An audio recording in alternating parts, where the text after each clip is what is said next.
లో ఆశ్చర్యం జరుగుతుంది. ప్రధానమూర్తి కింద కలుగులో ఉంటుంది పాము, అందులో ఉంటాడు. వాయువుని వింటూ ఉంటాడు, వేదనాదాన్ని వింటూ ఉంటాడు. మంత్రాలు చదివేటప్పుడు దోషం ఎక్కువ వచ్చిందనుకోండి, స్వరంలో దోషం, కోపం వచ్చేస్తుంది. ఎవరిని ఏం చేయడు, కోపం వచ్చి అలుగుతాడు. అలిగి కలుగులోంచి బయటకు వచ్చేస్తాడు. బయటకు వచ్చేసి ఎదురుకుండా తొట్టు ఉంటుంది, అందులోకి పోయి పడుకుంటాడు.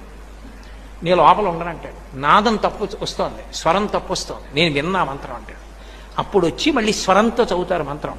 చదివి తప్పు అయిపోయిందయా, క్షమించు, నీ యథాస్థానాన్ని చేరమని అడుగుతారు. అప్పుడు ఒకసారి మళ్ళీ ఆ బుట్టలోంచి పైకి లేచి మళ్ళీ వెళ్ళిపోతాడు.